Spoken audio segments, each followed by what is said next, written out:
கண்ணு எங்க வச்சுட்டு விட்டுறீங்க? உங்களை மாதிரி ஆள்னால இங்க ஒரு அப்பாவியோட உசுரே போச்சு. என்னடா அடிக்க போறீங்களா?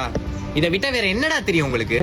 புடிச்ச பைக் வாங்கணும், அப்படியே ஜாலியா சுத்தணும், காலேஜ் ரோட்ல அப்படியே ஸ்பீடா போகும்போது நம்ம எல்லாரும் பார்த்தா கெத்து. இதான தெரியும் உங்களுக்கு?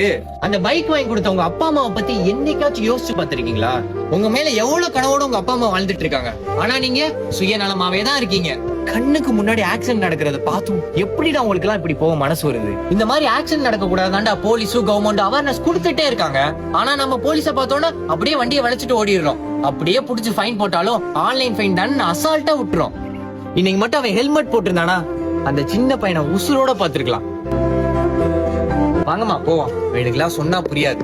கரெக்ட் தான் ப்ரோ. அவ்வளவு தூரம் எல்லாரும் சொல்லியும் இந்த அறிவுக்கும் இந்த வயசுக்கும் புரியல. வண்டி அவசியத்தை தாண்டி அத்தியாவசியத்தை தேடி போய்கிட்டு இருக்க உலகமா இருக்கு. அதுல எங்களை மாதிரி இளைஞர்கள் தான் முக்கியமா இருக்கும். மன்னிச்சிருங்க ப்ரோ, ரொம்ப குற்ற உணர்ச்சியா இருக்கு, மனசு கேட்கல. இந்த மாதிரி தப்பு இனிமே நடக்காது. இதை நான் மட்டும் சொல்லல, என்ன மாதிரி இருக்க எல்லா இளைஞர்களும் சேர்ந்து எடுக்கிற முடிவா இருக்கும். கேலியாக நாம் செய்யும் சிறிய செயலுக்கு இழப்பு ஓர் உயிர்.